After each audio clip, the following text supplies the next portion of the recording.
Merhabalar, bugün sizlere evimin en büyük bitkisi olan Alocasia regal Chic''den bahsedeceğim. Ne zaman almışım, ne gibi koşullarda yaşatmışım, nasıl bakımını yapmışım, ne gibi süreçler yaşamış onları anlatacağım. Eğer ilk defa geliyorsanız ben Ezgi, bu arkadaş da Mia Hanım olur. Beraber iç mekan tropikal bitkilere bakım sağlıyoruz ve edindiğimiz tecrübeleri ve bilgileri sizlere aktarıyoruz. Hadi başlayalım o zaman.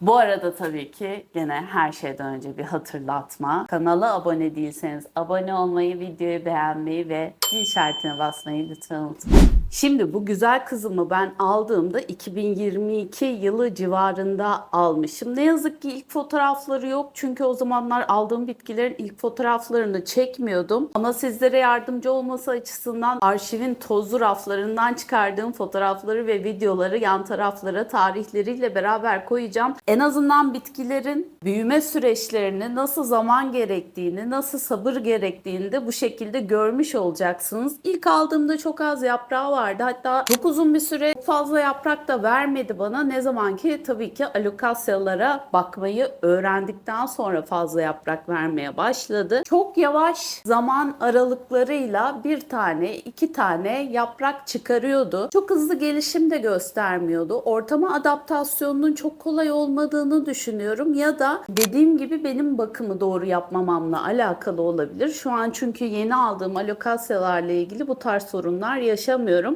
Benim ikinci alokasyam koleksiyonuma dahil olan ilki Pink Dragon'du. Dediğim gibi şu an bendeki ikinci senesi. Şu an üstünde 5 yaprak var ama biraz sonra geleceğim niye 5 yaprak var. Normalde daha fazla yaprağı vardı ama evet, zaman içerisinde çok hafif az yapraklar çıkararak, çok uzun sürede az yaprak çıkararak büyümesine tabii ki gene devam etti. Bu süreç içerisinde kırmızı örümcek sorununa yakalandı. Alokasyalar genelde kırmızı örümceğe yatkın bitki gruplarında. Özellikle Alocasia freydek varsa evinizde o ekstra yatkın ama genel olarak alokasyalar kırmızı örümcek sorununa yatkın bitkiler grubundan. O yüzden gözünüzün üstünde olması gerekiyor. Şimdi bana genelde şeyi soruyorsunuz. En rahat bakılabilecek, en kolay bakılabilecek alokasya hangisidir diye. Ben regalin kolay olduğunu düşünüyorum. Hatta benim bu kızımdan sonra çok fazla insanın da regal aldığını biliyorum. Sevgiler buradan hepinize. Sizlere bu bitkiyi tanıtabildiğim için ve bu güzelliği benimle beraber tanıyabildiğiniz için, gözlemlediğiniz için gerçekten çok mutluyum. Ben de bu kadar büyüyeceğini, bu kadar kocaman olacağını beklemiyordum açıkçası ve aslında aklımda da soru işareti var. Diğer alokasyalar da bu kadar büyürse, şu an koleksiyonumda kaç tane var bilmiyorum. Şu yan tarafa yazarım. Hepsi bu kadar büyürse ne yapacağım bilmiyorum. Diğer bitkileri evden atıp muhtemelen sadece alokasya bakımına devam ederim evde. Çünkü yer kalmayacak tahminimce. Evet, 2024 başında aslında coşmaya başladı. Tam da benim artık çözdüm alokasyaları dediğim dönem aslında. Besin bunda çok etkili olduğunu düşünüyorum. Doğru besini doğru zamanda, doğru miktarda kullanmanın ciddi anlamda yaprakları çok büyük olduğu için alokasyalar genel olarak çok fazla enerjiye ve besine ihtiyaç duyuyorlar. Her ne kadar fotosentez ana besin kaynağımız olsa da bir şekilde ekstra besin vererek bunlara destekte bulunmamız gerekiyor. Yani kocaman yaprağı çıkarabilmesi için haliyle besine ihtiyacı var. Ama şunu da söyleyeyim, ben alokasyaların hiçbirisinin köklerini çok fazla rahatsız etmiyorum. Regal kızımı da o şekilde. Yani geldiğinden beri 2 senede muhtemelen 2 saksı büyütmesi yaptım. Bir kere de komple toprak değişimi yaptım diye düşünüyorum. Evet, en büyük yaprağını çıkarmaya başladıktan sonra gerçekten hani regalin regal olmaya başladığı zaman bence herkesin gözünde öyle. Keza benim de gözümde öyle. Hani sosyal medyada, Instagram'da falan paylaştığımda insanların bitkiye aşık olma sürecinin bu yaprak büyüklüğüyle alakalı olduğunu düşünüyorum. Şu an ekrana sığıyordur umarım. Şu an 5 tane yaprakları var. Bunlar en büyük yaprakları değil. En büyük yaprağına ne oldu peki? İşte zamanla ben şurada hata yaptım aslında. Onu uyarmak istiyorum size. Alokasya'yı çevirmedim. Bu kadar büyüyeceğini bilmiyordum tabii ki ve sadece tek bir yöne doğru bakıyor. Ve gördüğünüz gibi bir tane arkadaşım şey yazmış, hatta takipçim. Hani orkide çubuğu ne yapsın bu bitkiye? Hani nasıl yardımcı olabilir diye, ama hani bir şekilde ayakta tutmaya çalışıyorum. Ama elbette ki çok fazla işe yaramıyor. İşte saksıya koyduğum zaman da yamuk koyuyorum ki öne doğru devrilme yaşamasın diye. Bu yerdeydi. Mia sağ olsun koşarken en büyük yaprağı da artık kafasını taşıyamadığı için böyle yere doğru eğilmişti ve Mia koşarken onu kırdı. Anısına şuraya koyayım onun da fotoğrafını. En büyük yaprağım oydu, gitti, ama sorun değil. Yani eninde sonunda ya büyüyecek ya ölecek zaten. Yapabileceğimiz bir şey yok. Başka alokasyalarda işte bu kızımın bebeği mesela 2 tane kormdan büyüttüğüm. Yani bu da yedek bitki olarak bende duruyor. Bir tanesini de dışarıya koydum. Kış koşullarında nasıl tepki verecek alokasyalar merak ediyorum. Onu da denek bitkim olarak dışarıda. Dışarıda alokasyalar nasıl oluyor? Evet, bu benim dışarıda baktığım alokasyam. Gördüğünüz gibi eski yapraklar sararabilir. Şekilde çekip koparabilirsiniz. Şeyi özellikle göstermek istedim size. Yaprak uzunluğunun farkında mısınız? Ne kadar kısa olduğunun. Çünkü doğal ışıkta dışarıda sabah güneşi alıyor bu bitki ve çok fazla uzun bir dal yapma ihtiyacı hissetmiyor. Çünkü zaten ışığa yakın. Bununla ilgili çok fazla soru soruyorsunuz. Hani niye fazla uzun oldu diye. Hani evde baktığım ve kormdan yetiştirdiğim alokasyalarda ben bunu hiçbir şekilde görmedim. Dışarıda ancak gördüm çok kısa olmasını. Bakalım kışı nasıl atlatacak? Umuyorum ki güzel atlatacak. Büyük ihtimalle kış uykusuna girecek, bütün yapraklarını kaybedecek ve yazın yeniden kendisine geleceğini düşünüyorum. Umut ediyorum. Bu da bir anı olarak kayıtlı kalsın. Şimdi büyük yapraklar çıkarmaya başladı ama Eylül ayıydı yanılmıyorsam, bir gariplik oluştu ve alokasya ilk defa beyaz yaprak vermeye başladı. Benim o beyaz yaprağım sonrasında büyüdü ve bakayım şu yaprak olması gerekiyor. Biraz küçük ama sağlıklı bir yaprağa dönüştü. Nedenini tam olarak bilmiyorum. Muhtemelen yaşla da alakalı olabilir ama bu tarz sorunlar olabiliyormuş. Neyse ki hani yaprak kendisini kaybetmeden yeşil ve fotosentez yapabilecek forma geldi. Şu sırada ise bu arada dediğim gibi 2-2,5 senedir bende bu bitki ve ilk defa infloresans veriyor ve kesinlikle bundan tohum almayı istiyorum ben. Polenlerini toplayacağım, o yüzden kesmiyorum. Ama enerjisini ciddi anlamda çok fazla çekiyor. Hatta ikinci inflorensi de geliyor. Muhtemelen bir tanesini keserim. Şu an yaprak vermesini beklemiyorum. Yavaşladı zaten. O beyaz yapraktan sonra bu infloresleri çıkardı. Bir tane de küçücük saçma sapan beyaz bir yaprak verdi.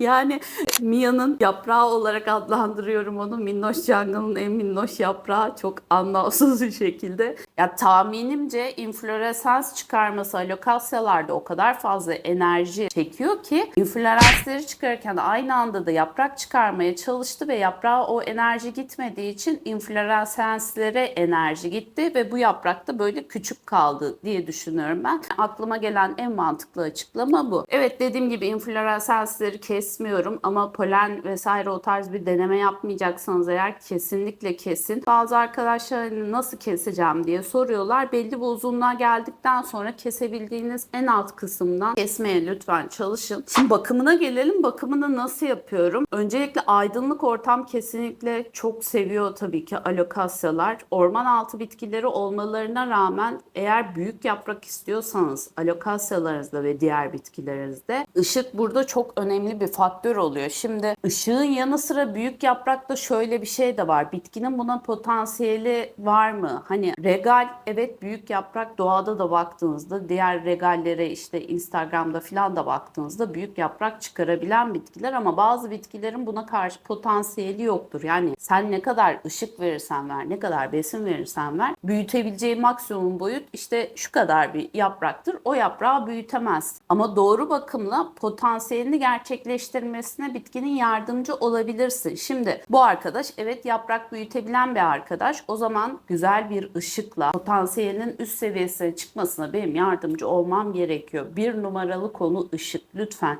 Doğal ışık kaynağı sağlayamıyorsanız eğer yapay ışık kaynağıyla bu bitkilere destekte bulunabilirsiniz. Bunun sonuçlarını ben doğa çiçeklerinde olsun ve Freydek'te çok güzel gözlemliyorum. Freydek çok fazla kırmızı örümceğe yatkın olduğu için olabildiğince geriye koyuyorum. Bir de çok dallı budaklı büyük bir bitki olduğu için çok fazla hani Mia'nın olduğu bir yere falan da koymak istemiyorum. Yukarıya koyarsam da burada sıkıntı yaşayacak. Çünkü dediğim gibi ışığı alması gerekiyor. O yüzden onu yapay ışıkta bakıyorum. Çok az bir camdan ışık alıyor ve gayet güzel. Şu an bakıyorum, göz gözeyiz. Gayet güzel bir şekilde büyümüş. Çok güzel büyümüş. Bu arada isterseniz bir sonraki hafta da Freydek'le ilgili bilgi verebilirim size. Onun ilk fotoğrafları var çünkü diyerek kızıma geçiyorum. Evet, dediğim gibi ışık çok önemli bütün bitkilerde. Özellikle alokasyalarda doğru besini kullanmak, doğru miktarda kullanmak, doğru zamanda da kullanmak ekstra önem kazanıyor. Ben ne zaman ki besini doğru bir şekilde vermeye başladım, o zaman genelde alokasyalarda 3 yaprak sorunu vardır işte. 3 yaprağım var, bir tane yeni çıkıyor, birini kaybediyor, gene 3 yaprağım kalıyor şeklinde sorular geliyor bana. Evet, gelir eğer besin vermiyorsanız. Çünkü gene söyleyeceğim, yaprakları alokasyaların çok büyük. Çıkmasını gözlemlediyseniz bir alokasya yaprağının çok uzun sürüyor. Çünkü içeride, yani şey gibi düşünebilirsiniz. 9 ay boyunca anne karnında büyüyen bir bitkinin çekeceği enerjiyi düşünebilirsiniz. İşte belki birkaç hafta sürüyor o yaprağın içeride büyümesi ve bu arada o kadar çok enerjiye ihtiyacı oluyor ki siz ne kadar çok ışık altına koyarsanız koyun, besinle takviye vermezseniz eğer yaprak ne yazık ki çıkamıyor ya da çıktığında çıkabiliyor da çıktığında en eski yaprağını bitkimiz feda ediyor o enerjiye ihtiyacı olduğu için. Doğru sulama çok önemli. Nemli tutuyorum toprağını. Kurumasına izin vermiyorum. Zaten aşağıya yaprağını salarak bana kuruduğunu belli ediyor ama o seviyeye de gelmemesi için özen gösterin lütfen. Toprakları alokasyalarda ve regalde nemli olması gerekiyor ama balçık gibi su içerisinde olmaması gerekiyor. Şu an infloresans çıkardığı için veya yaprak çıkarıyor olsaydı kesinlikle besinli su verirdim. Besin anlatımında besini nasıl kullandığımı, hangi besinleri kullanabileceğinizle ilgili bilgiler verdim. Kışın da aslında büyüme gerçekleştiriyor regal. Bendeki gerçekleştirdi çünkü elimden geldiğince koşulları büyüyebileceği bir ortamı sağlamaya çalışıyorum. Işık olsun, ısı olsun, nem seviyesi olsun. Bu arada regal çok fazla bence nem konusunda hassas bir bitki değil. Yani bence evdeki çoğu bitki o kadar hassas değil. Çünkü kışın ben %40'ın altına inmesine nemin izin vermiyor olsam da hani çok fazla nem cihazı açmıyorum. Belki çok fazla bitkim olduğu için de %40 civarında zaten evin nemi kalıyor. Bu konuda çok fazla sıkıntı yaşamadım. Hiç yaprak sorunu yaşamadım. Hani sararma olsun vesaire olsun, giden eski yaprak haricinde çok fazla ağlıyor. Ekstra ağlıyor çünkü yaprakları çok büyük olduğu için daha fazla stomaya sahip. Şimdi ağlama ne de oluyor? Biz suyu verdik. İşte ortam nemi, ısısı vesaire bu stomalar kapalıyken bir de suyu verdiğimizde köklerden suyu aldı, yapraklara iletti bitki. Buradaki stomalardan terlemeyle öz suyunu atıyor aslında. Bu atılan öz su yer çekimiyle işte bitkinin yere en yakın yeri neresiyse oradan damlama yapıyor. Yaşadığım en büyük sorun bu arkadaşla ilgili bu. Çünkü şıpır şıpır parkelere damlıyor ve asidik bir yapıya sahip olduğu için bu parkelere zarar verme ihtimali var. O yüzden ben halı üstüne koydum yeniden. İlla yaprak ucunda olmasına gerek yok. Şimdi umarım gözüküyordur. Şunun yaprak ucu evet aşağıya doğru bakıyor ama şu arkadaşın yana doğru baktığı için gutasyondan kaynaklı olarak şuralarda sararma yaşayabilirim. Ama ben de akşamları hariç vantilatör çalıştığı için bu sıvı çok fazla uzun süre yapraklar üstünde kalmıyor ve en de sonunda kuruduğu için çok fazla yanma yapmıyor. Ama uçlarda bu şekilde kurumalar, yanmalar, en uç kısımdan bahsediyorum. İlla uç olmasına da gerek yok. Yere en yakın yerde bu şekilde sararma, yanma görüyorsanız eğer gutasyonla alakalı olabilir. Onun dışında hiçbir şey yapmadım bitkime. Sadece sabır. Bu konuda çok sabırsız olduğunuzu da gözlemliyorum. Alokasya Regal Shield aldığınızda bana ilk sorduğunuz soru ne zaman o kadar büyüyecek diye soruyorsunuz. Bekleyin. Yani yeni bir bebek doğduğu zaman ne zaman büyüyecek bu diye bir şeye giriyor musunuz? Yani o anın da tadını çıkartın. Keyfine varın bence. Daha da büyüyeceğini umut ediyorum. Bu arada alokasyalar sonsuza kadar yaşayan bitkiler değil. Bu da aklınızda olsun. Yani eninde sonunda bu anne bitkiyi ben kaybedeceğim. Ne zaman olacak bilmiyorum ama hatta kaybetmeye yakın büyük ihtimalle yan taraflardan bebekler vermeye çalışacak. O yüzden kormları toplamayın arkadaşlar. Anne bitkinin yanında yetişen kormlar bizim için çok değerli. Anne bitki gittiği zaman eninde sonunda dediğim gibi gidecek. O kormlarla biz bitkimizin bakımına devam edeceğiz. Her zaman yedekte bir bitkiniz olsun. Anne yanından çıkan kormlar varsa bu arada regal hiçbir hiçbir şekilde öyle bir korm büyütme yapmadı saksıda. Diğer bitkilerim, diğer alokasyalarım yapıyor ama regalde hiç olmadı. Hatta şunu söyleyeyim, aldığımdan beri ilk defa infloresans verdi. Hani kafasına göre takılıyor. Ben de saygı duyuyorum. Onun macerasına eşlik ediyorum. Benim söyleyeceklerim bu kadar. Umuyorum ki bakımıyla ilgili faydası olur ve aldığınız alokasyalar da sabrınızla beraber bu kadar büyük hale gelirler ya da daha da büyürler. Daha güzelleri sizin olsun. Sorunuz varsa eğer lütfen aşağıya yazın diyorum ve kendinize çok iyi bakın.